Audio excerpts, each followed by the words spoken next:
Hey everyone, hope you're doing great. Welcome back to my channel. In today's video, we'll dive into what if Deku found his sealed potential. Smash that subscribe button, and be sure to peek at the description below. Let's begin. The sound of graphite scratching against paper was the only thing keeping Izuku Midoriya tethered to reality. Scratch, scrawl, snap. He didn't look up. To look up was to invite the gaze of the predators, and in the ecosystem of Aldera Junior High, Izuku was at the very bottom of the food chain. He was the moss on the rock, the plankton in the sea. He was the mundane anomaly in a world of the extraordinary. Since you're all third years, it's time to think seriously about your future, the teacher's voice droned from the front of the classroom, bored and rehearsed. He held a stack of papers like a weapon. I would hand out these career aptitude forms, but the teacher paused, a cruel smirk tugging at the corner of his mouth. He tossed the papers into the air, letting them flutter down like dead leaves. I assume you all want to be heroes, the classroom erupted. It was a cacophony of quirks triggering at once, fingers elongating, eyes glowing, small telekinetic waves rattling desks. It was a display of individuality, of power, of potential, all except for one desk in the back. Izuku shrank into his shoulders, his hand cramping around his pencil. Don't look up. Don't make eye contact. Just exist quietly. Yes, you all have wonderful quirks, the teacher said, waving a hand to settle the noise. But remember, using powers in school is against the rules. Hey, teach! The voice cut through the chatter like a whip crack. It was a sound composed of nitroglycerin and arrogance. Katsuki Bakugo leaned back in his chair, his feet resting casually on his desk. Don't lump me in with these extras, Bakugo scoffed, his red eyes scanning the room with predatory disdain. I'm not aiming for some D-list sidekick gig. I'm going to the top. I'm gonna surpass All Might and become the richest hero of all time. The class grumbled, but no one challenged him. They couldn't. Bakugo was a prodigy, a force of nature. Oh, that's right, the teacher said, checking his clipboard. Bakugo, you're aiming for Yui High, aren't you? The murmurs turned into gasps of awe. Yui was the holy ground, the summit of heroism. It had a 0.2% acceptance rate. It was impossible. I aced the mock exams, Bakugo declared, jumping onto his desk.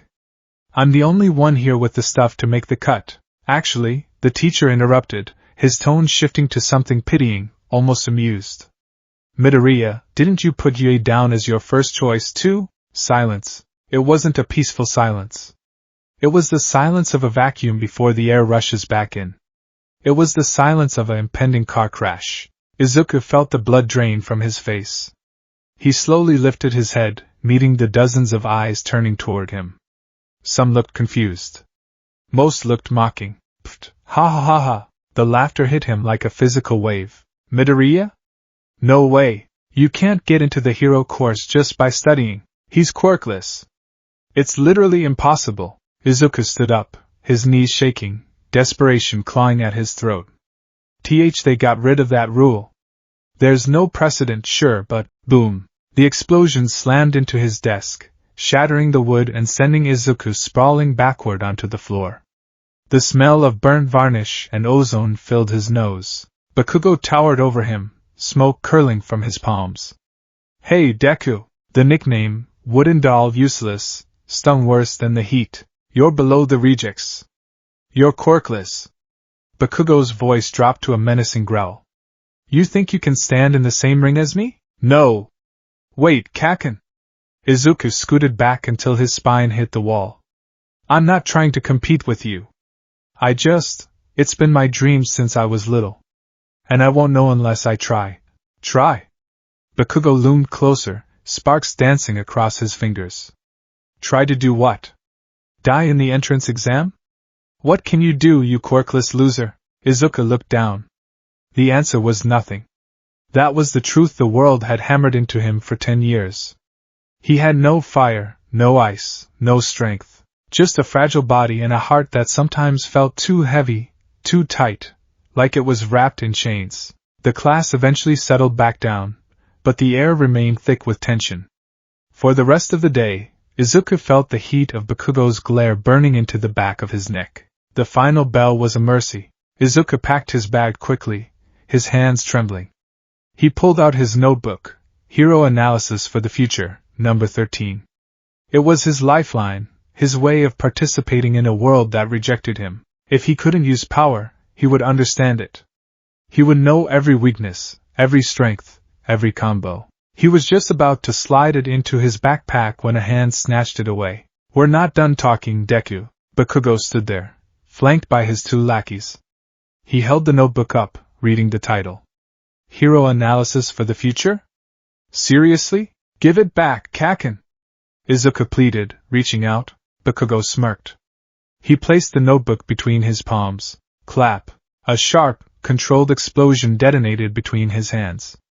When he pulled them apart, the notebook was charred, smoking, and ruined. Ah! Izuku cried out, horrified. Bakugo didn't stop there. He casually tossed the burnt book out the open window. Izuku watched it fall, spiraling down toward the koi pond 3 stories below. Most top-tier heroes have stories about their school days, Bakugo said, walking toward Izuku. I want my origin story to be perfect. I'm going to be the only graduate from this garbage dump to make it to UA. So, don't apply, Deku. He placed a hand on Izuku's shoulder. It was heavy, hot. Smoke rose from the fabric of Izuku's uniform. Don't even think about it. Izuku stood frozen. He wanted to scream. He wanted to punch Bakugo in the face. But his body wouldn't move. It was the survival instinct of the prey animal. Freeze and hope the predator loses interest. Bakugo turned to leave, his lackeys snickering behind him. But at the door, he stopped. He glanced back, his expression twisted into something cruel. You know, if you want to be a hero that badly, there might be another way. Izuku looked up, hope and dread warring in his chest. Take a swan dive off the roof of the building, Bakugo sneered, and pray for a quirk in your next life. The world stopped. Izuku stared at him. The words hung in the air, toxic and heavy. Kill yourself? That's what he had said. Anger, hot and unfamiliar, flared in Izuku's gut. He turned around, his fists clenched. You, what? Bakugo's hand crackled with explosions. You got something to say? The anger died as quickly as it had come, replaced by the familiar crushing weight of fear. Izuku slumped. He said nothing. Bakugo scoffed and walked out. Izuku stood alone in the empty classroom. The sunlight filtered through the dust motes, painting everything in an orange haze. He felt sick. Don't listen to him, he told himself. He's just Kaken. But as he walked out of the school to retrieve his soggy notebook, the words echoed in his mind. Pray for a quirk in your next life. He found the notebook in the koi pond, fish nibbling at the burnt edges. Stupid fish, he muttered, fishing it out. That's not food. He held the dripping book to his chest. Mom. All Might. I'm sorry. I don't think I can do this. He started the walk home. He usually took the main roads, but today he wanted to disappear. He turned toward the underpass, taking the shortcut. As he walked into the shadow of the tunnel, something strange happened. His chest hurt. It wasn't the usual anxiety. This was different. It felt like a physical pressure, a tightening of muscles deep behind his ribs. He gasped, clutching his uniform shirt. Is it a panic attack? He leaned against the concrete wall of the tunnel, trying to regulate his breathing. In, out. In, out. The pain was sharp, stabbing. It felt like something was trying to claw its way out. You're a medium-sized disguise. The voice was wet, gurgling. Izuku froze.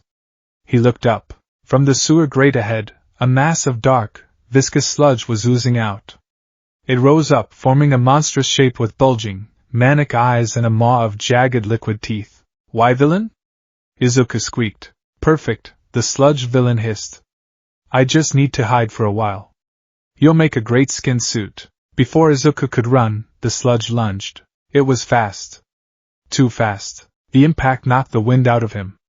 The sludge wrapped around his body, forcing its way into his mouth and nose. It tasted like sewage and oil. It was cold, suffocating. I can't breathe. Izuku clawed at the fluid, but his fingers just passed through it. Don't struggle, the villain whispered in his ear. It'll only hurt for about 45 seconds. Then it'll be all over. No. No! Izuku's vision began to blur. Black spots danced in his eyes. Is this it? Is this how I die? Bakugo was right. I am useless. I'm sorry, Mom. His struggle weakened. His arms fell to his sides. The darkness closed in. But then, deep in the crushing dark, the pain in his chest returned. It wasn't a stab this time. It was a thud, thump. It was so loud it drowned out the rushing of blood in his ears. Thump. The villain paused. What the? Izuku felt it. A heat. Not the external heat of an explosion, but an internal, searing heat radiating from his heart. It felt like a star being born in a cage. For 14 years, Izuku Midoriya had lived with a lie. He had been told he was empty. He had been told the vessel was hollow, but the vessel wasn't hollow. It was sealed, and the seal was failing. Under the extreme stress of suffocation, the biological lock placed on his heart by Dr. Garaki 14 years ago began to fracture. The survival instinct, the most primal force in any living thing, bypassed the artificial constraints. I don't want to die. The thought wasn't a plea. It was a command. I don't want to die. Crack. Izuku heard it. A sound like breaking glass inside his ribcage. The sludge villain shrieked. What is this? You're boiling. The sludge touching Izuku's skin began to bubble and hiss. The cold fluid turned scalding in an instant. Izuku's eyes snapped open. They weren't their usual soft green. They were glowing, a harsh, vibrant emerald light that illuminated the tunnel. He didn't know what he was doing. He just wanted the thing off him. He wanted space. He wanted to push. Get off! Izuku screamed, but the sound was muffled by the sludge. Energy, violet and white, erupted from his pores. It wasn't fire. It was pure kinetic repulsion. Boom! The tunnel shook. The concrete walls cracked. The sludge villain didn't just let go, he was atomized. The repulsive force blasted the liquid apart, scattering droplets of sludge across the walls, the ceiling, the floor like a shotgun blast. Izuku fell to his hands and knees, gasping for air. Ha! Ha! He coughed, spitting out the remnants of the fluid. His throat burned. His skin felt like it was on fire. He looked at his hands. They were trembling. But that wasn't what scared him. Underneath his skin, pulsing in time with his racing heart, were veins glowing with a faint, prismatic light. They ran up his arms, disappearing under his sleeves toward his chest. What? He rasped. What is? I am here. The sewer cover behind him exploded upward. A massive figure landed in the tunnel, striking a pose. It was All Might. The symbol of peace. He was smiling, his presence filling the cramped space with hope. Do not fear, young man. For I am. All Might stopped. He looked around the tunnel. He saw the sludge splattered across every surface, painting the walls in a chaotic Rorschach test. He saw the cracks in the concrete, and he saw the small, green-haired boy on his knees, steam rising from his body as if he had just stepped out of a sauna. Whoa, All Might said, dropping his heroic tone for a split second. Did you do this, young man? Izuku looked up. His vision was swimming. The glowing veins were fading, but the heat remained. He felt dizzy, lightheaded. All Might? Yes. It is I. All Might quickly gathered himself, pulling out empty soda bottles from his grocery bag. I chased this villain through the sewer system. But it seems you've already handled him. Impressive quirk you have there. A bit messy, but effective. Quirk? Izuku tried to speak, to say I don't have a quirk, but his tongue felt thick. All Might moved with blinding speed, scraping the scattered remains of the villain into the bottles. Apologies for getting you mixed up in my justice ing. Usually, I keep them contained, but this one was a slippery fellow. He capped the last bottle. Well, I must get this guy to the police. See you on the flip side. All Might crouched, ready to leap. Wait. Izuku reached out. He stood up, but his legs felt like jelly. Wait. I have to ask you. No time. Evil waits for no one. All Might leaped. The wind pressure from his jump was immense, and in his delirium, Izuku did something stupid. He grabbed onto All Might's leg. Hey! Let go! I love my fans, but this is excessive. All Might shouted as they soared above the city. If I let go, I'll die. Izuku screamed, the wind flapping his cheeks. Oh. Good point. They landed on a rooftop a few moments later. Izuku collapsed, heaving dry breaths. The adrenaline was fading, and in its place was a profound exhaustion. Every muscle fiber felt torn. All Might dusted himself off. That was dangerous. I have to go now. Seriously. Wait. Izuku forced himself up. Please. Just one question. All Might paused. Steam was starting to rise from his own body. Shit. I'm out of time. Can a quirkless person? Izuku started, staring at the ground. Then he stopped. He remembered the heat. The blast. The glowing veins. He looked at his hands again. They looked normal now. But the memory of that power, it was undeniable. Can someone? Izuku rephrased, his voice trembling. Who was told they were nothing? Can they still be a hero like you? He looked up. All Might was gone. In his place stood a skeletal, emaciated man, coughing up blood. Wayot? Izuku shrieked. Where did he go? You're an imposter. A fake. I assure you, the skeleton man said, wiping blood from his chin. I am All Might. He sat down with a heavy sigh, explaining his condition. The injury from 5 years ago. The respiratory system failure. The stomach removal. The limit of 3 hours a day. Izuku listened, horrified. The symbol of invincibility was broken. Pro-heroes are always risking their lives to save the day, All Might said, lifting his shirt to show the gruesome scar. Some villains just can't be beaten without fear, so I smiled to show the pressure of heroes and to trick the fear inside of me. He looked at Izuku with sunken eyes. You asked if you can be a hero, All Might said softly. He looked at the boy. He saw the desperation. But he also saw the reality of the job. I saw what you did in that tunnel, All Might continued. You have power. A lot of it. You blew that villain apart. I don't know what that was, Izuku whispered. I'm supposed to be quirkless. All Might raised an eyebrow. Quirkless? With that kind of discharge? It looked like a kinetic repulsion emitter. Maybe it manifested late? It's rare, but it happens under extreme trauma. Izuku touched his chest. The ache was still there. A dull throb. Regardless, All Might stood up. Power isn't enough. Being a hero isn't just about fighting. It's about saving people. And frankly, without a way to control that power, you're a danger to yourself and others. You were steaming, kid. You looked like you were about to melt. Izuku flinched. If you want to help people, All Might said, opening the door to the stairwell, there's always the police force. They get a lot of crap because the heroes capture the villains, but it's a fine profession. He didn't say no. But he didn't say yes. Be realistic, kid. With that, All Might left. Izuku stood on the roof. The wind howled around him. Be realistic. He walked to the edge of the roof and looked down at the city. Take a swan dive. No, Izuku said aloud. He clenched his fist over his heart. I felt it. He closed his eyes, focusing inward. He tried to find that sensation again. That crack. It was there.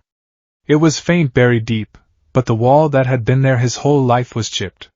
And through the crack, something was leaking, something hungry. Izuku walked home in a daze.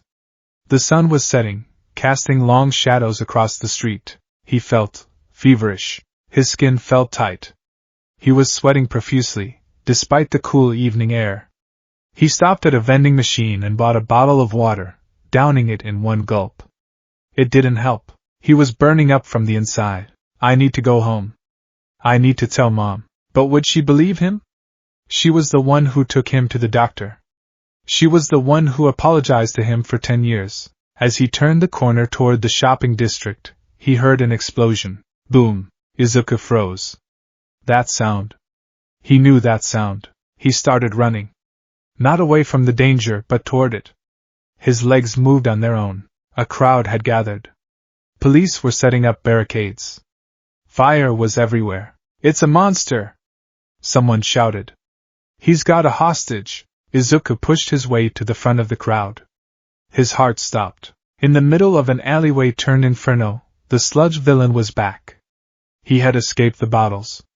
And he had a new hostage. Explosions ripped through the slime. Get off of me! You bastard! Bakugo. The villain had engulfed him. Only Bakugo's face was visible, twisted in rage and terror. He was firing explosions wildly, but they weren't working. The sludge was just absorbing the impact, reforming. It's no use! A hero shouted. It was Death Arms. I can't get close. The fire is too intense. Where is All Might? Someone cried. Izuku stood at the barricade. He saw the heroes, Death Arms, Kamui Woods, Empty Lady, all standing around, doing nothing. They were making excuses. My quirk isn't suitable. The alley is too narrow. We have to wait. Wait! Bakugo was suffocating. His eyes met Izuku's. For the first time in his life, Izuku didn't see arrogance in those red eyes. He saw a plea for help. Thump! Izuku's heart hammered. Thump! The crack in the dam widened. Izuku didn't think. He didn't plan. He just moved. Hey! Come back here, kid! Death Arms shouted. Izuku ducked under the police tape and sprinted into the fire. Why am I running? My legs, they just moved. The heat was intense. The fires around the alley licked at his skin. But strangely it didn't burn. As Izuku ran, he felt a pulling sensation. The ambient heat from the fires seemed to be drawn toward him. It swirled around his arms, invisible but heavy. You again! The sludge villain roared, recognizing the green hair. I'll kill you this time. He lashed out with a tendril of slime. Izuku's mind went blank. He reacted on instinct. He raised his right arm. Push. He didn't release a blast this time. He just pushed against the air. But the air pushed back. A shockwave erupted from his palm, deflecting the slime tendril. Izuku slid to a halt in front of the villain. He clawed at the sludge covering Bakugo's mouth. Deku? Bakugo choked out. What the hell are you doing here? My legs moved on their own. Izuku yelled, tears streaming down his face. I couldn't just watch you die. Get off! The sludge villain roared, raising a massive wave of liquid to crush them both. Izuku looked up. He saw the wave coming. I need more. It wasn't a conscious thought. It was a biological imperative. I need power. The fire in the alley. The heat. The kinetic energy of the villain's movement. Izuku pulled. The flames nearest to them suddenly dimmed. The air grew cold for a split second. Izuku felt a surge of energy rush into his chest, filling the void where the seal had cracked. It was intoxicating. It was painful. It felt like swallowing a lightning bolt. His skin began to glow again. The veins turned a bright, violent violet. Smash! Before Izuku could release the energy, a gust of wind blew the sludge wave apart. All Might. He stood between the boys and the villain, steam pouring off his body, blood leaking from his mouth. He had forced himself past his limit. I really am pathetic, All Might growled, grabbing Bakugo and Izuku. I admonished you for not being realistic. But here I am, not putting my money where my mouth is. He pulled back a fist. Detroit. The sludge villain shrieked. Smash! The punch changed the weather. The wind pressure created an updraft so powerful it sucked the sludge apart, scattering the villain into the atmosphere. The clouds above swirled and darkened. Within seconds rain began to fall. The crowd went silent. Then they erupted. He changed the weather. All Might saved them. Izuku sat on the pavement, gasping. The rain felt good. It hissed as it hit his skin. He looked at his hands. The glow was fading, but his arms were bruised, deep purple and black, as if the blood vessels had burst from the inside. I did it. I used a quirk. I have a quirk. The aftermath was a blur. The heroes scolded Izuku for being reckless. They praised Bakugo for his bravery and his powerful quirk. You were insane, kid! Death Arms yelled at Izuku. You could have gotten yourself killed. Don't interfere with pro work. Izuku just nodded, staring at the ground. He didn't hear them. All he could hear was the rushing of blood in his ears. Eventually, he was released. He started the walk home again. DKU. Izuku turned. Bakugo was running after him. He looked disheveled, his pride clearly wounded. I didn't ask for your help. Bakugo yelled, panting. And you didn't save me. I was fine. Don't think you can look down on me just because you did whatever the hell that was. You're still a quirkless pebble. Bakugo turned and stomped away. Izuku watched him go. A small smile touched his lips. Yeah. That's Kaken. He turned to keep walking. I am here. All Might slid out from around a corner, striking a pose before instantly deflating into his skeletal form with a spray of blood. All Might! Izuku yelped. Are you okay? I am fine, All Might wheezed. Kid. I have a proposal for you. And an apology. He walked closer. I told you to be realistic. But you were the only one who acted. You, the timid, quirkless boy. All Might looked at Izuku seriously. Top heroes have stories about their school days. Most of them have one thing in common. Their bodies moved before they could think. Izuku's eyes widened. Tears began to well up. That happened to you today, didn't it? Yes, Izuku choked out. You told me you didn't have a quirk, All Might said gently. But back there, you absorbed the heat from the fire, didn't you? And in the tunnel, you released a kinetic blast. Izuku nodded, wiping his eyes. I don't know what's happening to me. My chest, it hurts. All Might frowned. He stepped closer, placing a hand on Izuku's shoulder. Young Midoriya. I came here to tell you that you can be a hero. I deemed you worthy to inherit my power. But, All Might paused. He looked closely at Izuku's neck. Under the collar of his uniform, the veins were still pulsing. But they weren't just glowing. They were blackening, and there was heat. Immense heat radiating from the boy. Kid, you're burning up. I feel weird, Izuku mumbled. His knees buckled. The world tilted. The rush of absorbing the fire, combined with the stress of the day and the breaking of the seal, was too much. The biological dam had cracked, and the floodwaters were eroding the foundation. Midoriya! All Might caught him before he hit the ground. Izuku's eyes rolled back in his head. His skin was hot to the touch, dangerously hot, like a fever of 106 degrees. All Might touched the boy's chest to check his heart rate. He recoiled. It wasn't just a heartbeat. It was the engine revving, and there, right over his heart, All Might saw it. Through the burnt fabric of the school uniform, a strange, geometric mark on Izuku's skin was glowing. It looked like a complex seal, a tattoo made of light, and it was shattering. What is this? All Might whispered, horror dawning on him. This isn't a natural quirk manifestation. This looks like bioengineering. Izuku groaned in his unconscious state, his body twitching. Mom! He whispered. It hurts. All Might scooped the boy up into his arms. He looked around.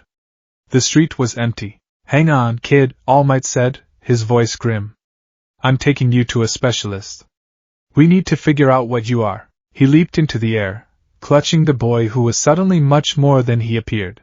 As they soared through the night sky, the last remnant of the seal on Izuku's heart gave a final, sickening crack. The dam was gone.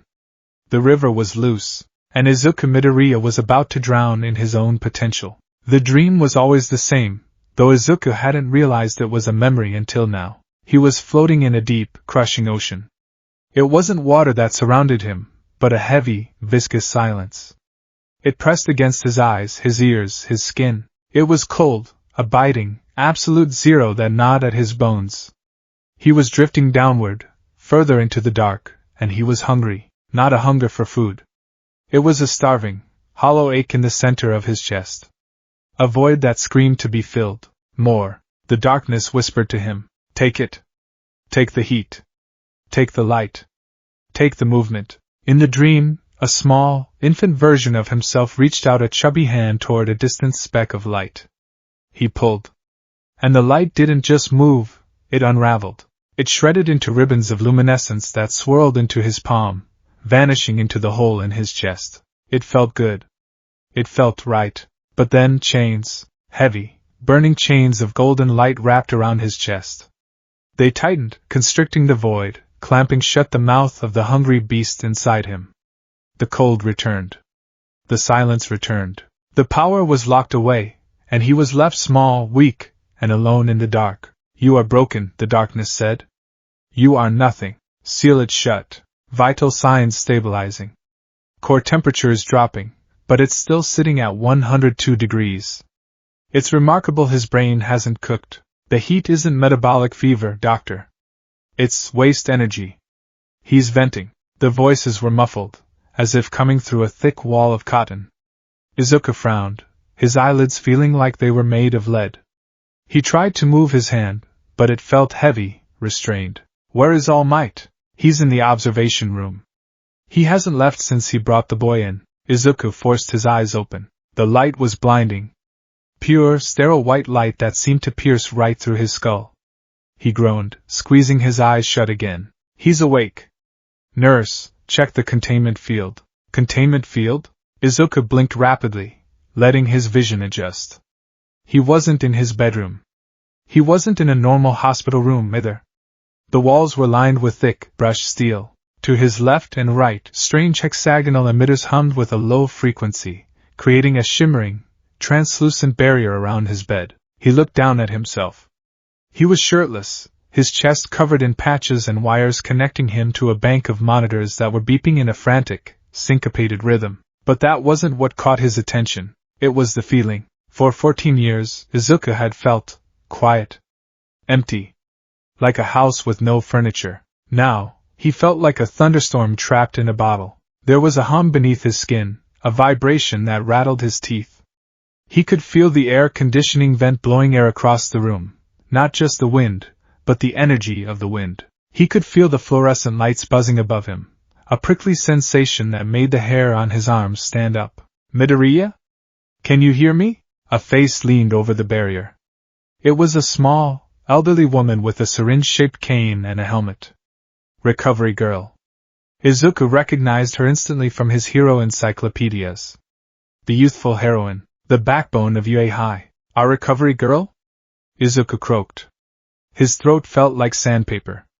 Where am I? You're in the critical care unit of the Central Hospital, specialized ward, she said, her voice stern but not unkind. You've been unconscious for 3 days. 3 days? Izuku tried to sit up, but a wave of nausea slammed him back into the pillows. The monitors spiked, beep beep beep beep. As his heart rate jumped, the hum inside him flared. The lights in the room flickered. The tablet in the nurse's hand suddenly sparked and went dead. Calm down, Sonny, recovery girl warned, tapping the barrier with her cane. You're leaking. Control your breathing. Leaking? Izuku looked at his hands. Faint, prismatic vapors were drifting off his skin, like steam off a hot pavement. What is happening to me? The villain. All Might. The villain is in custody, a deep, familiar voice rumbled. The heavy steel door slid open. All Might stepped in. He wasn't in his muscle form. He was in his true form, gaunt, sharp-angled, and looking more exhausted than Izuku had ever seen him. He wore a baggy yellow suit that hung off his skeletal frame. All Might, Izuku whispered. The memory of the rooftop rushed back. The rejection. Be realistic. Then the alleyway. The fire. The feeling of power. Young Midoriya, All Might said, pulling a chair up to the containment field. He looked solemn. We have a lot to discuss. But first, he gestured to the door. There is someone who has been waiting very patiently, and very anxiously, to see you. The door opened again. Izuku! It was a cry of pure, maternal agony. Inko Midoriya rushed into the room. She looked like she hadn't slept in a week. Her eyes were swollen, her hair disheveled. She slammed into the containment barrier, her hands pressing against the energy field. Mom, don't touch it! Izuku cried out, worried it would hurt her. Turn it off. Let me touch him. Inko screamed at the doctor standing by the console. Mrs. Midoriya, his surface energy is unstable, a tall man in a lab coat said. He had thick glasses and a cold, clinical demeanor.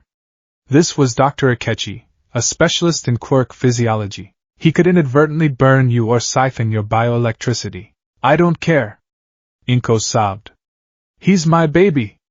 Let me hold him. Recovery girl sighed and looked at the monitors. His output is stabilizing. Lower the field to 10%.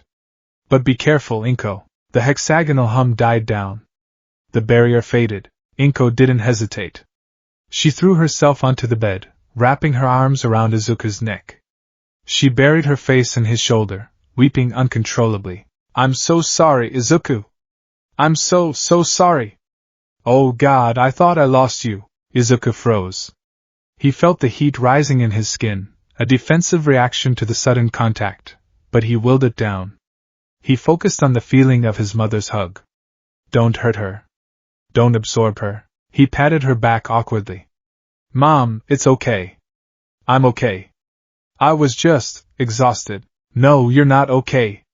Inko pulled back, gripping his shoulders. Her tears dripped onto his chest.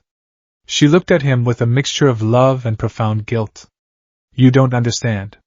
This is all my fault. Izuku frowned. What?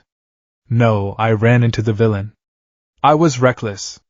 All Might saved me. That's not what she means, kid, All Might said softly from his chair. Izuku looked from his mother to All Might, then to the doctor in the corner. The atmosphere in the room shifted. It wasn't the relief of a hospital visit anymore. It was the heavy, suffocating air of a confession. Dr. Akechi stepped forward, holding a holographic clipboard. Midoriya. What do you think your quirk status is? Izuku looked down. The old shame flared up. I'm quirkless. I have the extra toe joint. You diagnosed me when I was 4. I diagnosed you with a repressed quirk factor, Dr. Akechi corrected. Or rather, the doctor you saw 10 years ago did. But looking at your charts now, and looking at the scar tissue on your cardiac valves, that diagnosis was a fabrication. Izuku's heart skipped a beat. A fabrication? Izuku, Inko whispered, her hands trembling on his arms. You weren't born quirkless. The world seemed to stop spinning. You were born with a quirk, Inko said, her voice shaking so hard she could barely get the words out. A powerful one. But it was killing you. Izuku stared at her. Killing me? When you were a baby, Inko continued, tears flowing fresh, you were always cold. No matter how many blankets I put on you, you were freezing. And you wouldn't eat. Or rather, you ate, but you never gained weight. You were fading away. She took a ragged breath. And then, the electronics started dying. The lights would go out when I held you. The car battery died 3 times in a week. We took you to a specialist. Not the local clinic, but a man your father knew. Dr. Akechi tapped his clipboard, projecting an image into the air. It was an X-ray of a very small child's chest. Your quirk, the doctor explained, is a high-level energy absorption and redirection emitter. We are tentatively calling it singularity. Your body naturally pulls in ambient energy, kinetic, thermal, electrical, to sustain itself and to stockpile for power. The doctor pointed to the heart in the X-ray, but in an infant, there was no off switch. You were a black hole, Izuku. You were metabolizing your own body heat. You were siphoning the bioelectricity from your own heart to fuel a stockpile you couldn't use. The doctor said, he said you wouldn't survive past your 4th birthday. You would have frozen to death from the inside out. Izuku felt a chill that had nothing to do with the air conditioning. He looked at his chest. So, what did you do? Inko looked away, unable to meet his eyes.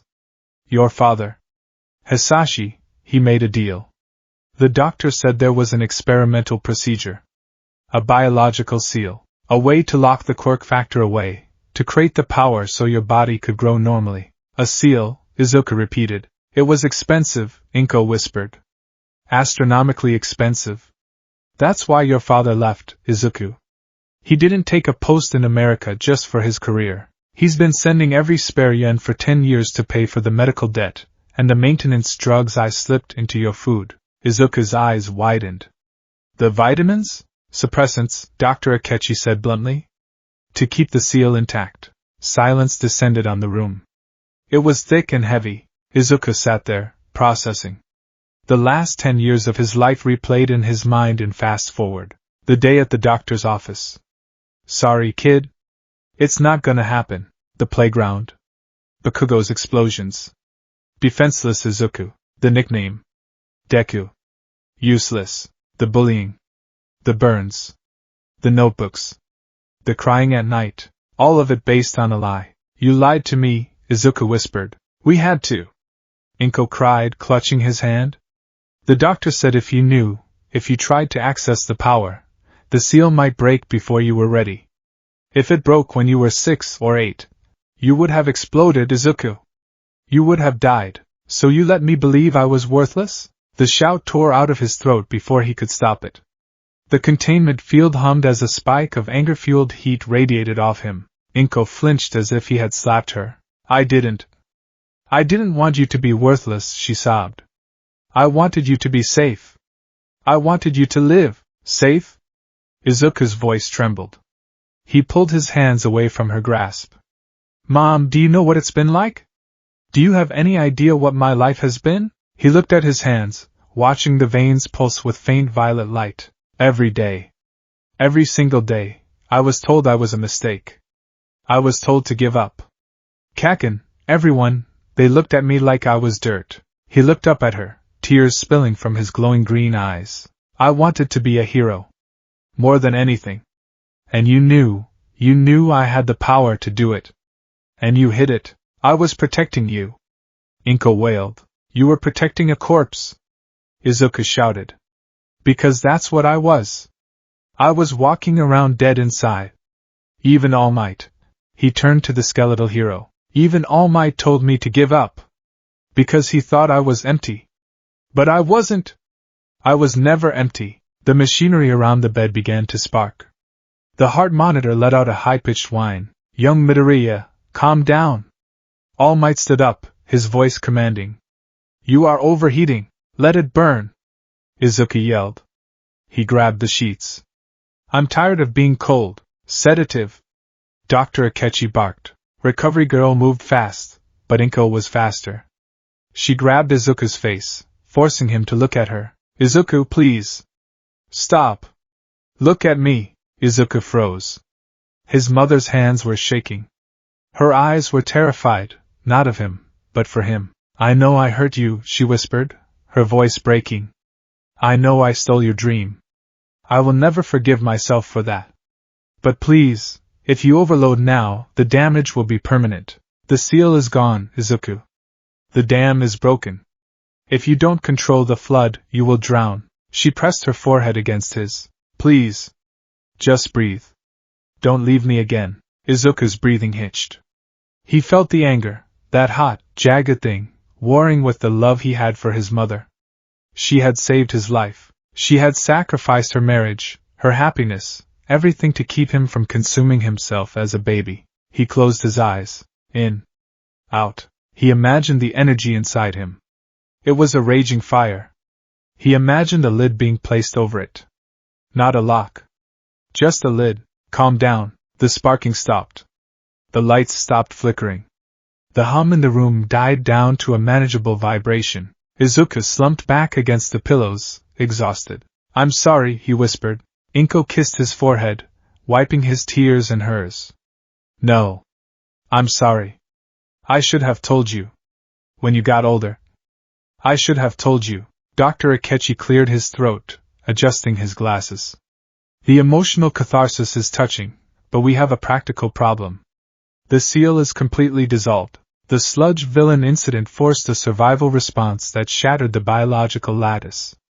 Izuku is now an open circuit. What does that mean? All Might asked, leaning forward. It means, the doctor said, looking at Izuku, that his body is now constantly trying to absorb energy. Ambient heat, radiation, kinetic vibration. If he doesn't learn to regulate the input and output immediately, his cells will begin to break down from energy toxicity. He won't freeze anymore. He'll melt. Izuku looked at his hands. So, I'm a battery that can't stop charging? Precisely. And batteries that overcharge tend to explode. Dr. Akechi tapped a few buttons on the console. We can perform another surgery. We can install a new seal. Stronger this time. It would render you quirkless again, effectively. You could live a normal, safe life. Inko looked up, hope in her eyes. You can put it back. Yes, the doctor said. It would require rehabilitation, but you would be safe, Midoriya. Inko turned to Izuku. Izuku, baby, maybe it's for the best. You see how dangerous it is. You almost died 3 days ago. Let's go back to how it was. We can be a family. You don't have to suffer like this. Izuku stared at the white ceiling. Go back to the classroom. Go back to the pitying stares. Go back to walking behind Bakugo, head down, praying to be invisible. Go back to the notebook, writing about heroes he could never be. Take a swan dive off the roof. He clenched his fist. The sheet crumpled in his hand. He could feel the threads of the fabric straining. No, Izuku said. Inko froze. Izuku? No, he said louder. He sat up, ignoring the dizziness. He looked at the doctor. I don't want the seal. Izuku, please. Inko pleaded. It's too dangerous. I don't care. Izuku turned to her. His eyes were burning with a determination she hadn't seen since he was a toddler watching All Might videos. Mom, for 10 years, I felt like I was missing a piece of myself. I felt like I was broken. But in that alley, when I saved Kaken, for the first time in my life, I felt whole. He put a hand over his heart. It hurts. It's scary.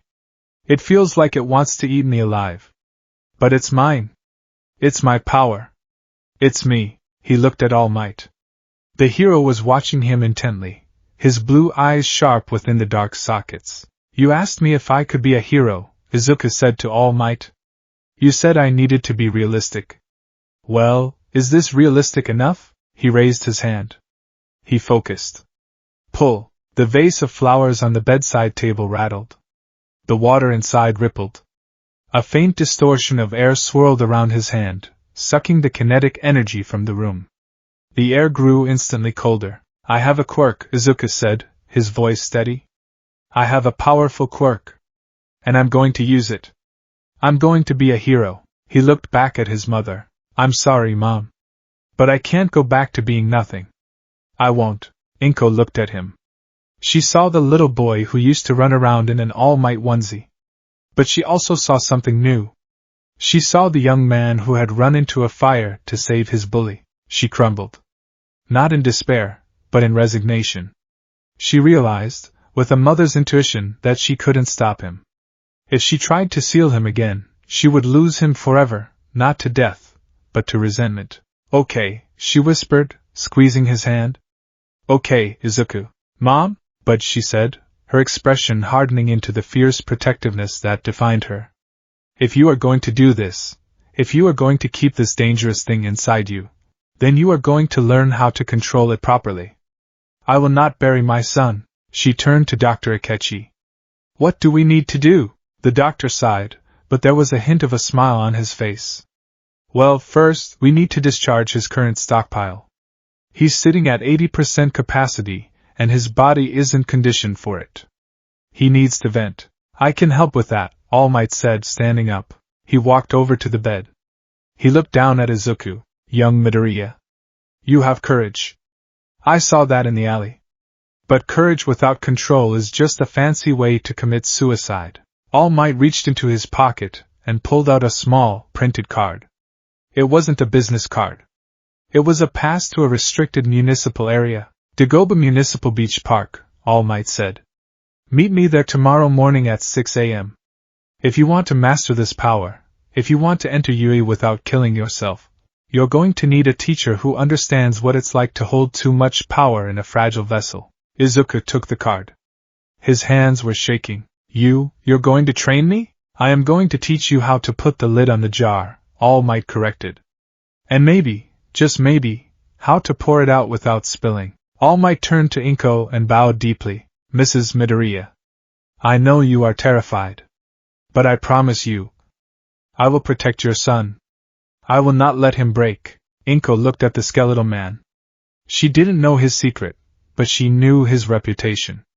She nodded slowly. Please, take care of him. Later that night, the hospital room was quiet. Inko had gone home to get fresh clothes, promising to be back in the morning. Izuku lay in the dark. The monitors cast a rhythmic green glow over the room. He couldn't sleep. The hum was still there. It was quieter now, a low thrumming in his blood, like a car idling in the driveway. He held up his hand. In the darkness, he could see the faint, ghostly trail of energy weaving between his fingers. Singularity. That's what the doctor called it. He thought about the lie. He thought about his father, working alone in America to pay for a cage for his son's heart. He thought about Inko, crying in the kitchen when she thought he couldn't hear. He felt a spark of anger again, but he pushed it down. He fed it to the hum. Use it, he told himself. Don't let the anger eat you. You eat the anger. He clenched his fist. The glow brightened, turning from violet to a sharp, crackling white. I'm not Deku, he whispered to the empty room. He remembered the feeling of the sludge villain exploding. He remembered the feeling of Bakugo's explosion grounding into the pavement. He wasn't a pebble. He wasn't a stepping stone. He was a predator. And tomorrow, he would learn how to hunt. It was 6 a.m. on a Tuesday, 3 days after Izuku had been discharged from the hospital. The morning sun was filtering through the kitchen curtains of the Midoriya apartment, illuminating dust motes that danced in the silent air. Izuku stood in his pajamas, staring at the appliance with a mixture of horror and betrayal. He had just wanted breakfast. He had put the slices of white bread in. He had pressed the lever down. And then, he had sneezed. It was a small sneeze. A biological hiccup. But for a body that was now an open circuit, as Dr. Akechi had phrased it, a sneeze was a somatic trigger. The sudden contraction of his diaphragm had squeezed the energy stockpile in his chest. The result was a pulse of raw, kinetic distortion that traveled down his arm, through his finger, and into the metal casing of the toaster. Crunch! The toaster had imploded. It looked like an invisible giant had crushed it in a fist. The metal was twisted, the plastic casing shattered, and the bread inside had been reduced to carbon dust by the sudden pressure spike. Izuku? Inko stood in the doorway, clutching her robe. Her eyes were wide, darting from Izuku to the mangled appliance. She didn't scream, but the way her hands flew to her mouth hurt Izuku more than any shout could have. She was afraid. I'm sorry! Izuku stammered, backing away, holding his hands up like a criminal surrendering. I just sneezed. I didn't mean to. It's okay, Inko said quickly, too quickly. She rushed forward, grabbing a broom and dustpan. It's just a toaster. We can buy another one. Are you hurt? Did you burn yourself? No, I'm fine, but Mom, look at it. Izuku pointed at the wreckage. I crushed it without touching it. What if that had been your hand? What if I hug you and I— Stop it, Inko said firmly, though her voice trembled. She swept the debris with aggressive strokes. You are not going to hurt me. We knew this would be hard. Dr. Akechi said there would be adjustments. Adjustments? That was a polite word for living with a nuclear reactor in your ribcage. Izuku looked at his hands. They were trembling. He could feel the hum, the constant, low-frequency vibration of singularity. It was hungry. It was pulling at the ambient electricity of the refrigerator, the thermal energy of the morning sunlight. He felt full, a sensation akin to eating a Thanksgiving dinner and then being forced to run a marathon. He was bloated with energy. I have to go, Izuku said suddenly. Go? Go where? You haven't eaten. I can't eat. I'm too revved up. Izuku grabbed his yellow backpack and his red sneakers. I'm meeting All Might at Dagoba Beach. He said he could help me vent. Inko paused, holding the dustpan filled with toaster remains. She looked at her son, really looked at him. He was pale, sweating, and vibrating with an energy that made the air around him feel heavy. Go, she whispered. And Izuku? He turned at the door. Be careful. Please, I will. He fled the apartment, not because he wanted to leave her, but because he was terrified that if he stayed, the ceiling fan would be next. The walk to Dagoba Municipal Beach Park was a nightmare of sensory overload. Before the seal broke, Izuku had experienced the world like anyone else. Now, he experienced it as a battery experiences a charging cable. The sound of a passing train wasn't just noise. It was a wave of sonic pressure that washed over him, feeding the stockpile. The neon signs of the convenience stores buzzed with electrical potential that tickled his skin, begging to be siphoned. The morning wind didn't just cool him, it pushed energy into his pores. Input. Input. Input. His body was doing exactly what Dr. Akechi said it would, aggressively absorbing the environment to make up for 14 years of starvation. By the time he reached the seawall, Izuku was panting, his skin flushed with the feverish heat. He gripped the railing, looking down at the beach, or what used to be a beach. It was a graveyard of trash. Mountains of tires, rusted appliances, driftwood, and plastic waste stretched for miles. The sand was barely visible. It was a monument to illegal dumping and neglect. Impressive, isn't it? Izuku jumped, nearly ripping the metal railing off its bolts with his grip's strength. He spun around. All Might stood there. Not in his muscle form, but in his skeletal, true form. He wore a baggy cargo tracksuit that looked several sizes too big, and a white t-shirt that hung off his sharp shoulders. He looked like a stiff breeze could knock him over, yet his presence was undeniable. All Might! Izuku gasped.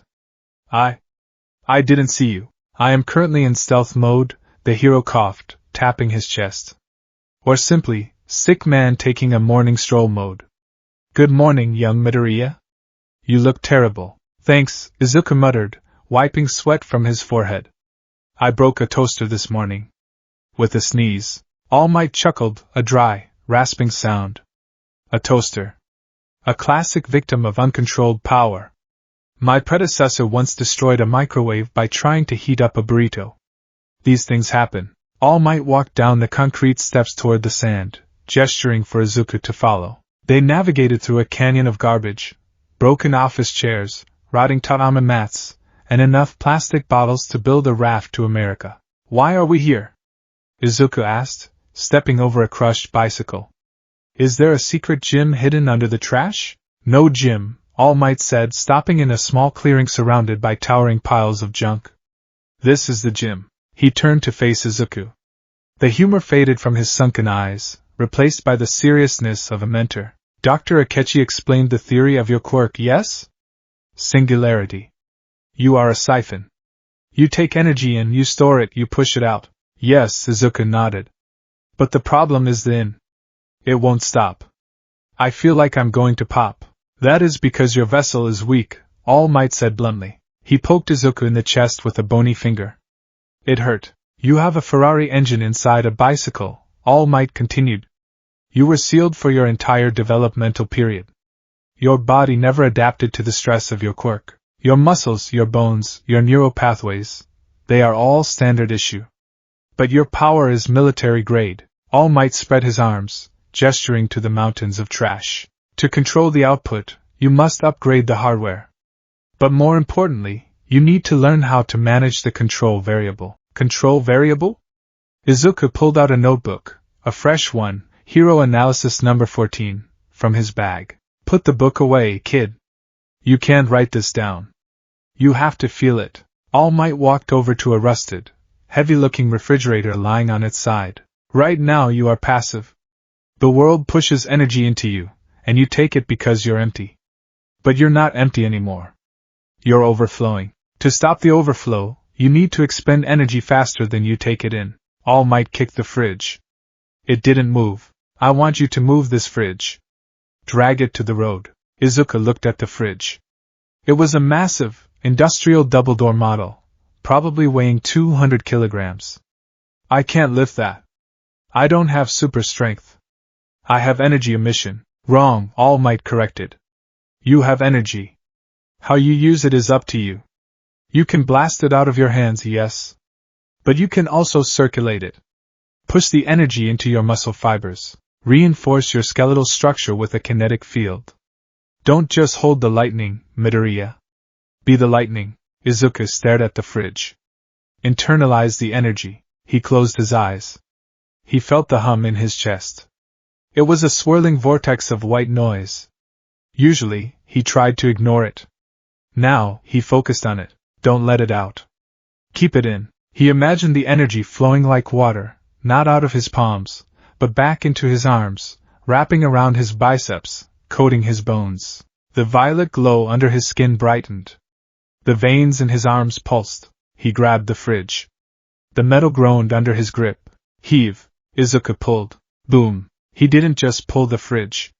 He launched it. The energy surged uncontrollably.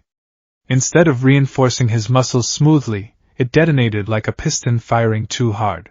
The fridge flew 20 feet into the air, spinning wildly, before crashing down onto a pile of tires with a deafening crash. Izuku flew backward from the recoil, landing hard on his butt in the sand. Ow! Izuku groaned, rubbing his shoulder. Too much. All Might yelled, though he was grinning. That was 100% output. You treated your arms like cannons, not hydraulics. If you do that in a rescue situation, you'll paste the civilian against the wall. All Might walked over and offered a hand to pull Izuku up. But the hero added, you moved it. Izuku looked at the fridge, now dented and smoking slightly atop the tires. He had moved it. He hadn't touched it with a blast. He had thrown it. I felt it, Izuku whispered. It felt like the energy was a second set of muscles. Exactly, All Might nodded. But right now, that second set of muscles is on steroids and has no fine motor control. That is why we are here. All Might climbed atop a pile of trash and pointed to the horizon. This beach used to be beautiful. Now it is a rot. A danger to the community. Just like uncontrolled power, he looked down at Izuku. For the next 10 months, until the UA entrance exam, you are going to clear this beach. All of it. Izuku's jaw dropped. All of it? That's impossible. There are tons of. You will drag it. You will lift it. You will carry it, All Might interrupted. And you will do it without using your blast. You will use singularity only to reinforce your body. You will burn your stockpile to fuel your muscles. This will do two things. It will lower your internal pressure so you don't explode, and it will build your physical body so it doesn't break when you do decide to explode. All Might produced a piece of paper, a training schedule titled The Aim to Pass, American Dream Plan. It will be hell, All Might promised. You will want to quit. You will vomit. You will cry. But if you do this, you will be a vessel capable of holding the ocean. Izuku looked at the schedule. It was brutal. Sleep, school, train, eat, train, sleep. He looked at the trash. He looked at his shaking hands. I broke a toaster. I almost killed my mom. Izuku clenched his fist. The violet light solidified, becoming steady. I'll do it, Izuku said. I'll do it all. Month 1, the battery. The first month was less about training and more about surviving. Izuku learned quickly that singularity was not a benevolent force. It was predatory. If he got tired, the quirk would try to compensate by sucking in more energy from the environment to keep him moving. If he was dragging a truck tire and his legs gave out, the quirk would flare, draining the heat from the air to force his muscles to contract. This resulted in cold snaps. The temperature around Izuku would drop 20 degrees in seconds, freezing the sand and making his teeth chatter, even as he sweated from exertion. Control the intake. All Might would yell from his perch on a vending machine. Don't let the tank fill itself. You have to manually regulate the valve. Izuku struggled. He was dragging a safe, a literal iron safe, through the sand. The rope dug into his shoulder. Don't pull. Don't suck. He had to visualize a wall around his heart. A filter. Only take what I need. By the end of the first month, Izuku wasn't stronger, but he was cleaner. The violet veins didn't pulse erratically anymore. They hummed a steady rhythm. He could hold a glass of water without shattering it. He could make toast without blowing up the kitchen. Month 3, the mechanics of hunger. Eat this. All Might handed Izuku a bento box. I'm not hungry, Izuku panted. He was doing handstand push-ups on an unstable pile of magazines. It's not for your stomach, it's for your quirk, All Might said. Dr. Akechi sent over the new diet plan. You need calories. Massive amounts of them. When you reinforce your body with energy, you are burning glucose at 5 times the normal rate. If you run out of biological fuel, the quirk starts eating you. Izuku flipped down and opened the box. It was packed with rice, chicken, and high-density protein bars. So I'm a hybrid car? Izuku mumbled, shoveling rice into his mouth. Gas and electric? Essentially, All Might sat on a tire. Tell me, young Midoriya. How does the stockpile feel today? Izuku swallowed. Different. Before, it felt like a buzzing noise. Now, it feels like weight. Liquid weight. I can slosh it around. Good. That's visceral awareness. You're beginning to map the internal sensation. All Might pointed to a pile of scrap metal. Try to move the energy to your left leg only. Izuku focused. He closed his eyes. He visualized the liquid light flowing down his spine, bypassing his right side, and pooling in his left calf. His left leg began to glow brightly. His right leg remained normal. Kick, All Might ordered. Izuku kicked the air. Whoosh! The air pressure cracked like a whip. A crescent of displaced air shot out, slicing cleanly through a stack of newspapers 10 feet away. Whoa, Izuku breathed. Vector channeling, All Might nodded approvingly. You don't need to be strong everywhere at once. That's inefficient. Be strong where the impact is. Month 6, the resonance. The bullying stopped. Not because Bakugo stopped trying, but because Izuku stopped reacting. When Bakugo slammed a hand on his desk, creating an explosion, Izuku didn't flinch. In fact, he instinctively absorbed the shockwave. The explosion would hit Izuku, and the sound would dampen instantly. The kinetic force sucked into Izuku's chest like water down a drain. Bakugo would stare at his hand, confused. Izuku would just look at him, his eyes calm, a faint violet spark dancing in his irises. You're ignoring me, Deku? Bakugo growled one afternoon. I'm training, Kaken, Izuku said quietly, packing his bag. I don't have time to be scared of you. He walked out. Bakugo didn't follow. For the first time, the predator didn't know how to hunt the prey, because the prey had stopped running. Month 9, the fracture. It was raining. A torrential downpour that turned the beach into a slurry of mud and trash. Izuku was exhausted. The entrance exam was a month away. He had cleared maybe 70% of the beach. It wasn't enough. He was behind schedule. I have to finish, Izuku grunted. He was trying to move the chassis of a pickup truck. It was rusted into the sand, half buried. The rain was cold, but Izuku was boiling.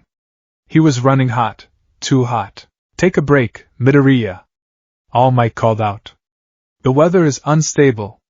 Your quirk reacts to atmospheric pressure. No! I have to move it. Izuku grabbed the bumper. He pulled. The truck didn't budge. Frustration, hot and toxic, spiked in his chest. Why am I still weak? I've been working so hard. More power. I need more. The seal was gone. The temptation was always there. Just open the floodgates. Just for a second. Izuku let go of the control variable. He opened the valve. The hum in his chest turned into a roar. The rain around him stopped falling. It was vaporized instantly by the heat radiating from his body. The violet light turned blinding white. Move! Izuku didn't lift the truck. He exploded it. A sphere of pure repulsion expanded from his body. The truck chassis was ripped apart, shrapnel flying in every direction. The sand was blasted into glass. A shockwave tore through the beach, toppling piles of trash that Izuku had spent weeks organizing. Midoriya! All Might shielded his face as a piece of fender flew past him. The dust cleared. Izuku stood in a crater. He was gasping, his skin glowing with angry, jagged patterns of light. The truck was gone. But so was the progress of the last week. He had just scattered debris all over the clean section of the beach. He fell to his knees. I messed up, Izuku sobbed. I lost control. All Might walked into the crater. The sand was hot enough to burn through shoes, but he didn't care. He knelt beside the boy. You didn't lose control, All Might said softly. You lost patience. It's the same thing. Izuku yelled, hitting the sand. A small shockwave rippled out. I'm a bomb. Dr. Akechi was right. I'm just a ticking bomb. You are not a bomb, All Might said firmly. He grabbed Izuku's glowing shoulder. The heat seared his hand, but he didn't let go. You are a battery. And do you know what happens when a battery dumps all its energy at once? It dies, Izuku whispered. No. It creates a spark. But a spark is useless if it doesn't have a circuit to travel through. All Might pointed to the scattered trash. You tried to force the world to move. But your power isn't about forcing. It's about receiving and returning. All Might stood up and transformed. For a brief second, the muscle form appeared, a towering figure of hope. Don't push the truck, Midoriya. Accept the truck. Feel its weight. Feel its inertia. Make it part of you. Then, and only then, do you direct it. He deflated back to his skeletal form, coughing blood. Rest today. Tomorrow, we try again. But tomorrow, you don't use anger. You use resonance. Month 10, the day before. The sun was rising over the horizon, painting the ocean in hues of gold and pink. The beach was unrecognizable. Where there had been mountains of garbage, there was now pristine, white sand. The waves lapped gently against the shore, unobstructed by tires or plastic. It was beautiful, but there was one thing left, the centerpiece of the trash heap. A massive, rusted intricate block of machinery, part of a dredging boat that had washed ashore years ago. It was huge, heavy, and dug deep into the earth. Izuku stood before it. He wasn't wearing his shirt. His body had changed. The scrawny, fragile boy was gone. In his place was a lean, corded athlete. Muscles defined his back and arms, not bulky like All Might, but dense, like twisted steel cables. Faint, scar-like tracings of violet light were visible under his skin, a permanent mark of his power. All Might stood on the seawall, watching. He's ready. Physically, he is ready. But mentally? Izuku approached the metal block. He placed his hands on the cold, rusted surface. He didn't pull.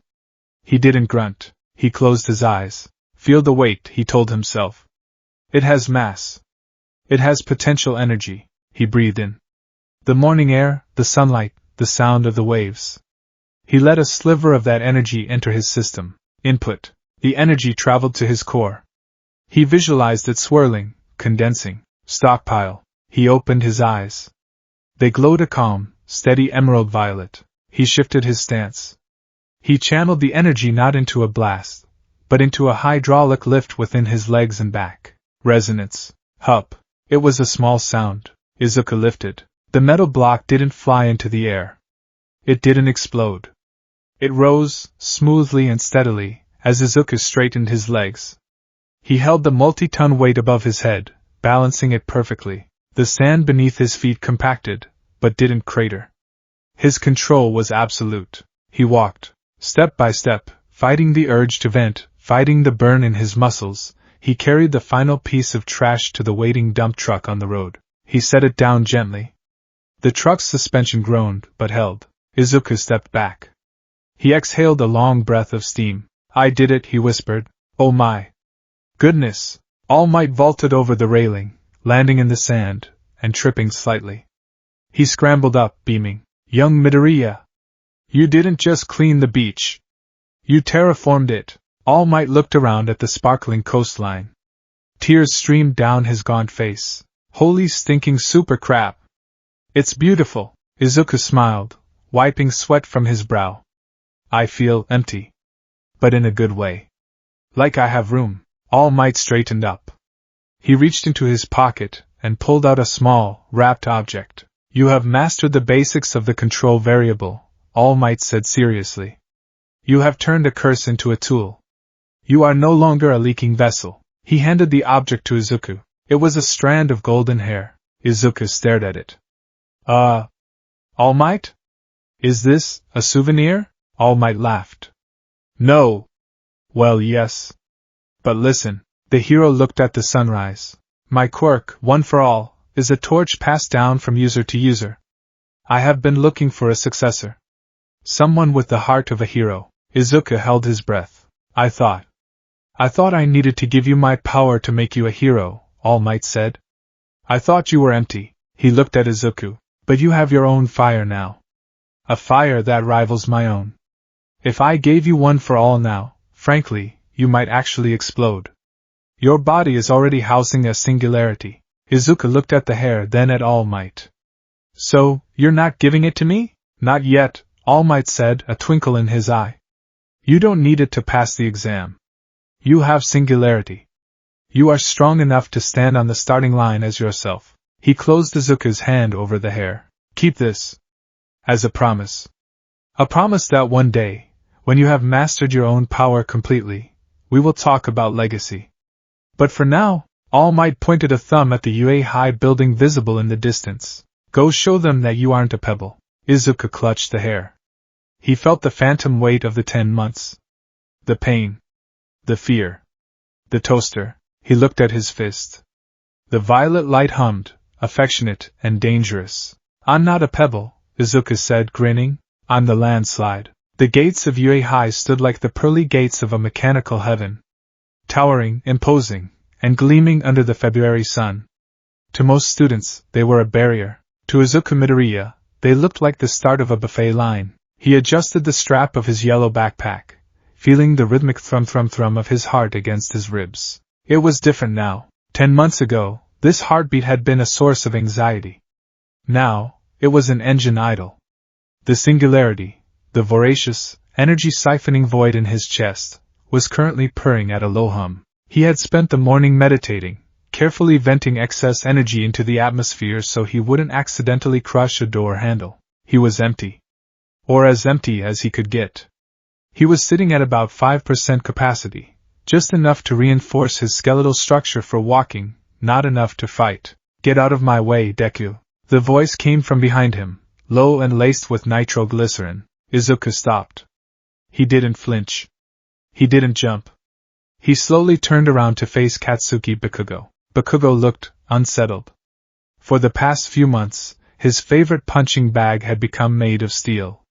The fear was gone from Izuku's eyes, replaced by a calm, almost unnerving analytical gaze. "Good morning, Kaken," Izuku said. His voice was steady.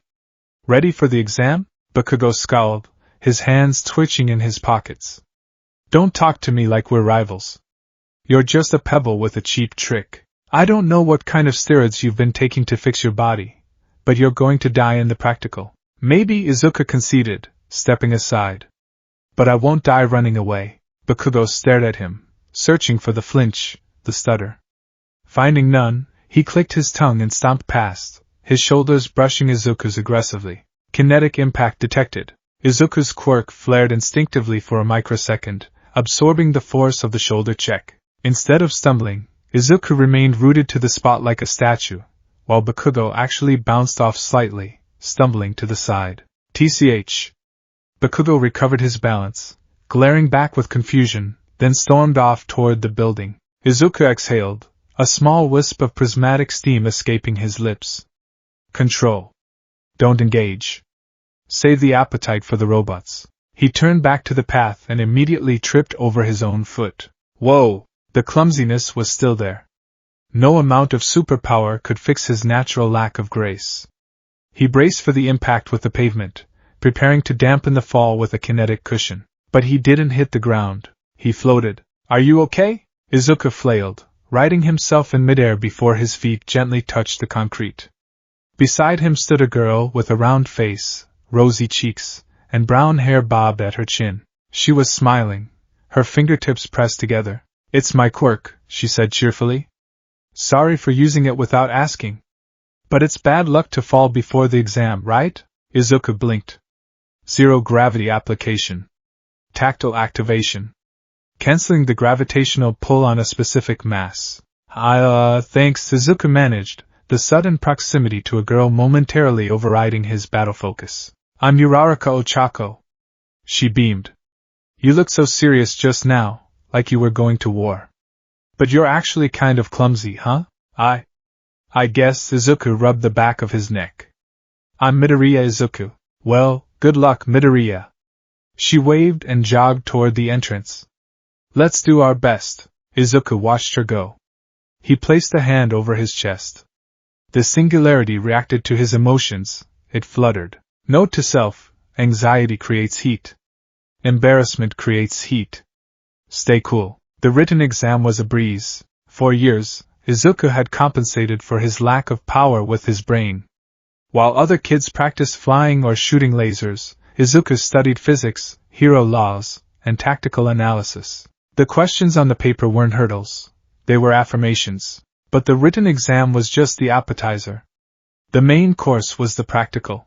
Izuku sat in the large auditorium, surrounded by hundreds of other examinees. The air in the room was thick with tension, sweat, and the suppressed energy of countless quirks.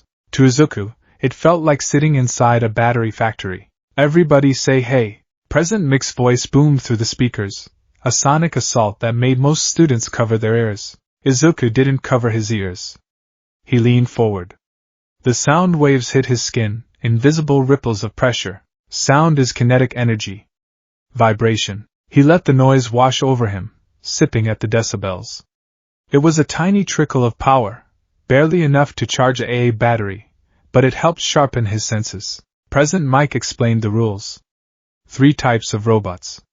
1-pointers, 2-pointers, 3-pointers. Destroy them to earn points. Excuse me. May I ask a question? A tall boy with glasses and stiff posture, resultant of a strict upbringing, Izuku noted, stood up, his hand raised like a blade.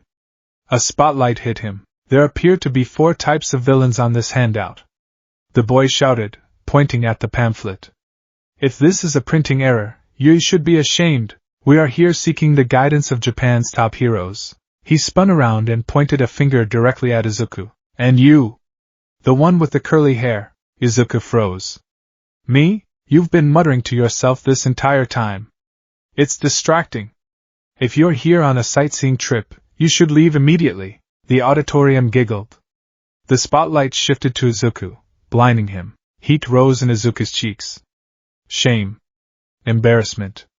Input spike. Sorry, Izuku whispered, clamping a hand over his mouth.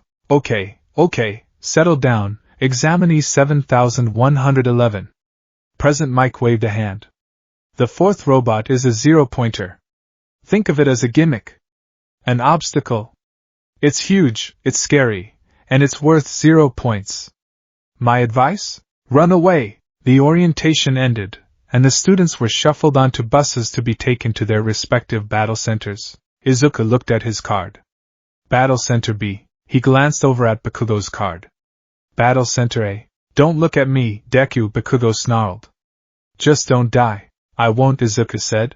As he boarded the bus, he felt the heavy, comforting weight of the challenge ahead.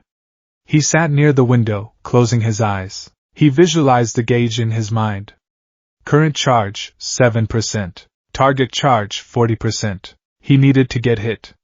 And soon. Battle Center B was a city. A literal, sprawling urban landscape built just for them to destroy.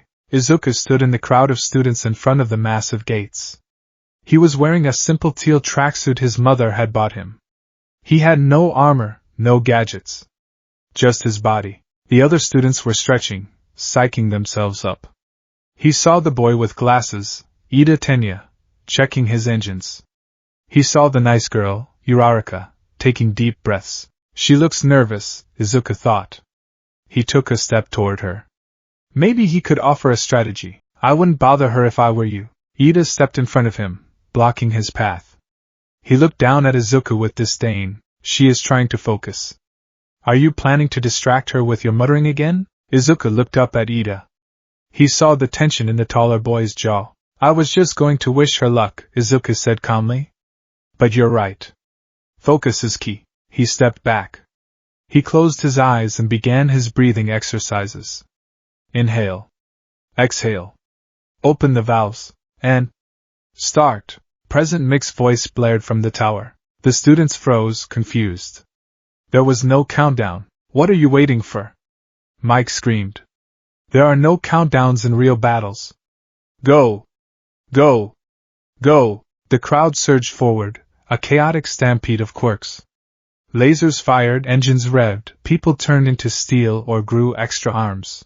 Izuku was left behind in the dust. Behind the pack, he muttered. Good. More targets in the back alleys. He broke into a run. He wasn't using his quirk yet.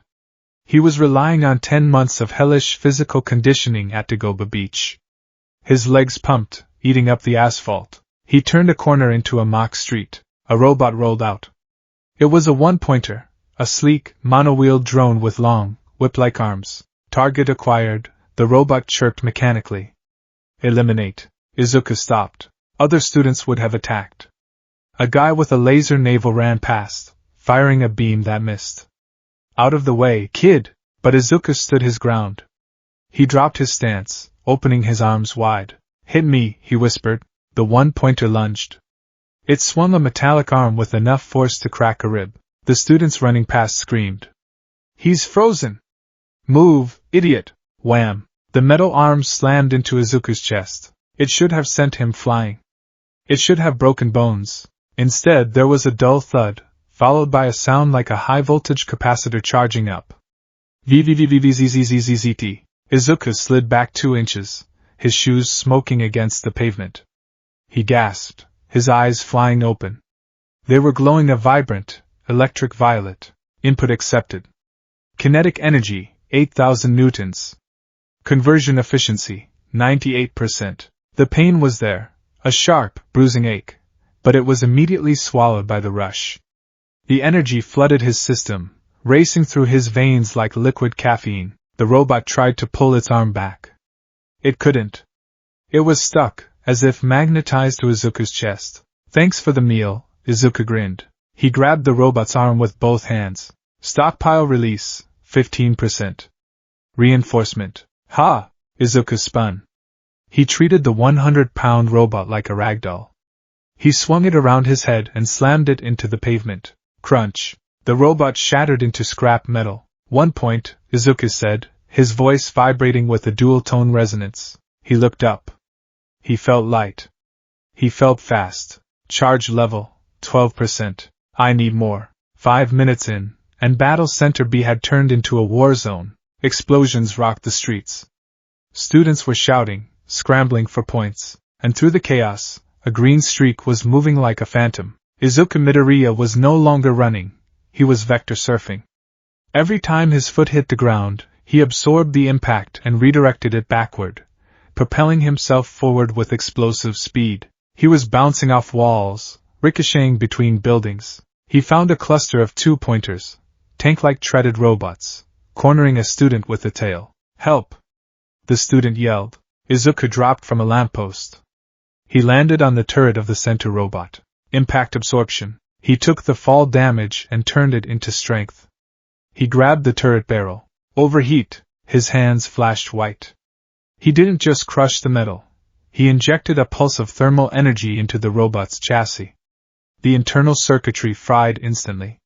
The robot slumped, smoke pouring from its joints. The other 2 robots turned their guns on him. They fired rubber bullets at high velocity. Pap pap pap pap. Izuku crossed his arms over his face. The bullets hit him, stinging like hornets. Kinetic energy. Thank you. He lowered his arms. He was glowing brighter now. The violet veins on his neck were throbbing. He rushed the left robot. He didn't punch it. He shoulder-checked it. Boom. The force of the impact was disproportionate to his size. The robot was launched backward, crashing through the storefront of a mock cafe. The 3rd robot tried to retreat. Izuku leaped, grabbing its rear chassis. Where are you going? Izuku laughed, a sound that was a little too manic. I'm not full yet. He ripped the battery pack straight out of the robot's back. Sparks showered over him. He held the exposed wires. Siphon. He drank the electricity. It tasted like sour candy and lightning. The robot died instantly. Izuku tossed the battery aside, wiping soot from his mouth. Charge level, 35%. 20 points, he calculated aloud. Not enough. In the observation room, a wall of monitors displayed the carnage across all battle centers. The teachers of Yui watched with critical eyes. This year's batch is spirited, Midnight commented, licking her lips. That explosion boy in Center A is aggressive. Perhaps too aggressive. And the engine boy in Center B has excellent stamina, Cementos added. But what about him? Snipe pointed a gloved finger at a screen in the bottom right corner. It showed Izuku. He was glowing. He was currently holding a 3-pointer over his head, a robot the size of a minivan, and throwing it into another 3-pointer. That's the kid with the repressor history, Eraserhead said, his eyes narrowed.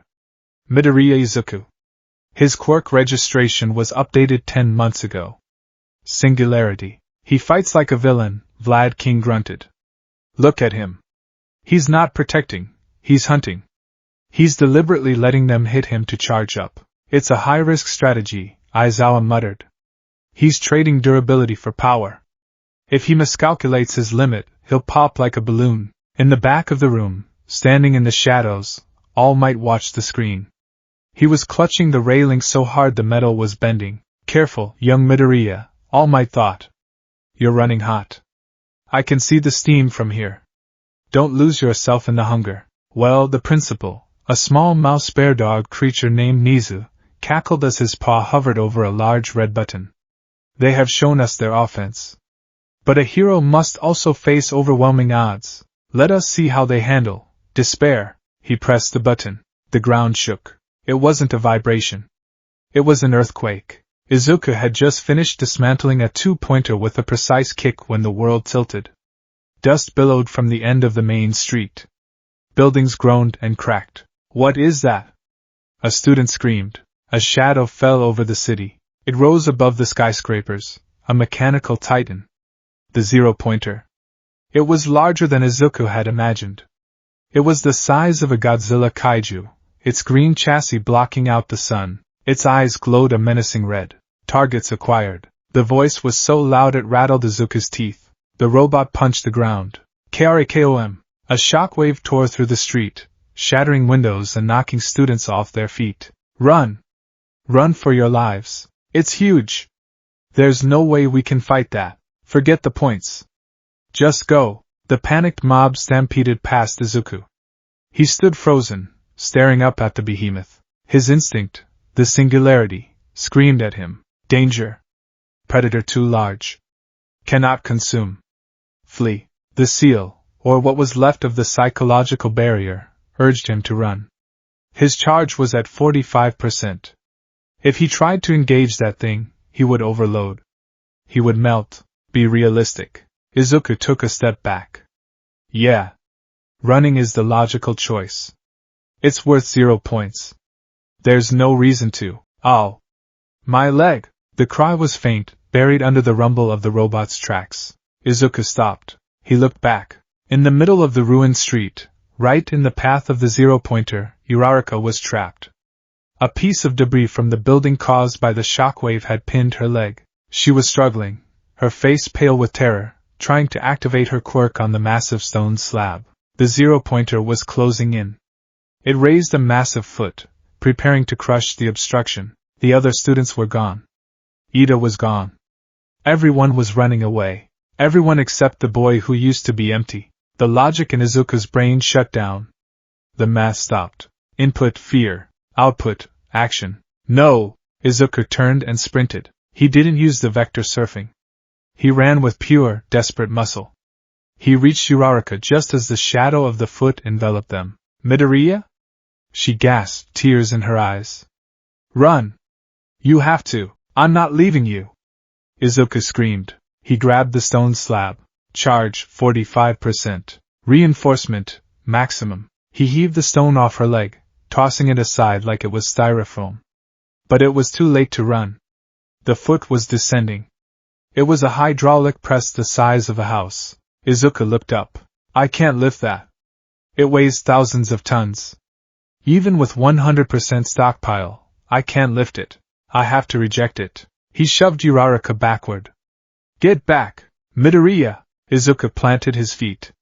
He spread his arms wide, palms facing the descending metal sole. He closed his eyes for a split second. He visualized the dam inside his heart. The one All Might taught him to maintain. The control variable. Open it. Break it. The hum in his chest became a scream. The foot slammed down. Boom! The impact shook the entire battle center. Dust mushroomed outward. In the observation room, the teacher stood up. He's dead, Midnight gasped. But then, the dust glowed. A brilliant, blinding white light pierced through the cloud. Underneath the massive foot of the robot, Izuku Midoriya was standing. His knees were bent, his arms trembling violently above his head. He wasn't touching the metal directly. There was a cushion of compressed, superheated air between his palms and the robot. He was catching the robot's own kinetic energy, the force of its stomp, and holding it. Grareawaya! Izuku screamed. It was a primal sound. His skin was turning red. Steam hissed furiously from his pores. The violet veins were turning white, burning hot. Input, billions of joules. Status, critical overload. Cellular breakdown imminent. He felt his muscles tearing. He felt his blood boiling. Eat it. Eat it all. He siphoned the kinetic force of the stomp into his core. The stockpile shot up. 50%. 70%. 90%. 120%. I won't let you hurt her. Izuku looked up, his eyes now entirely white, glowing like stars. Zero vector. He focused all that stolen energy, all that crushed weight, into a single point between his hands. Rejection. He released the dam. Vzum! A beam of pure, concussive force erupted from Izuku's hands. It wasn't a laser. It was a column of distorted space and white-hot kinetic pressure. It hit the soul of the zero-pointer. The massive metal titan didn't just stop. It was launched. The 500-ton robot was blasted upward. Its leg crumpled, metal shearing like paper. The blast wave punched a hole straight through the chassis, sending the upper torso flying backward into the sky. The recoil drove Izuku into the ground, shattering the pavement beneath him into a crater 10 feet deep. The robot crashed down a block away, a smoking ruin. Silence fell over the city. The dust settled.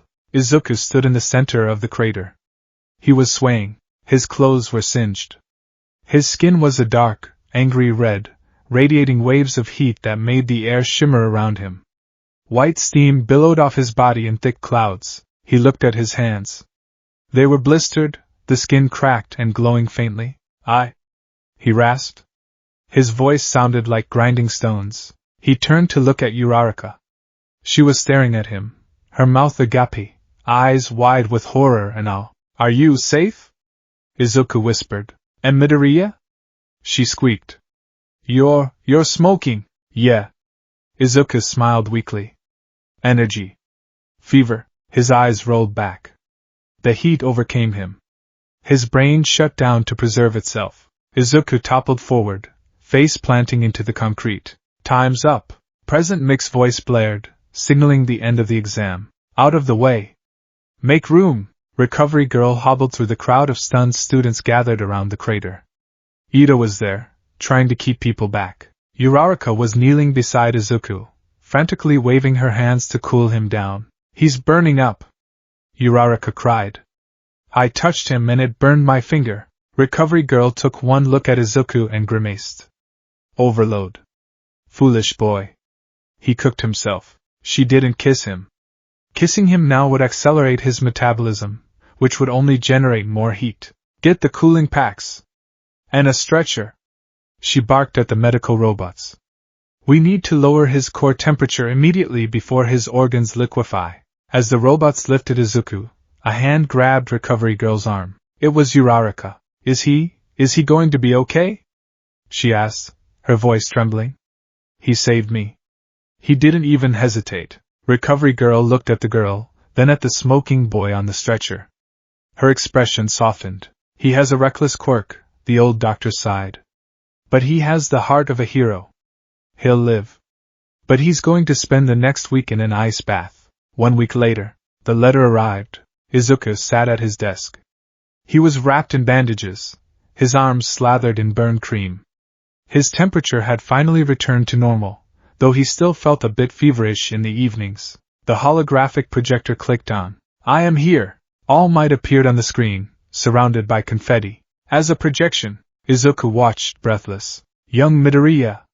All Might boomed. You have been worried. You passed the written exam with flying colors. But the practical? 0 points. Izuku's heart sank. I knew it.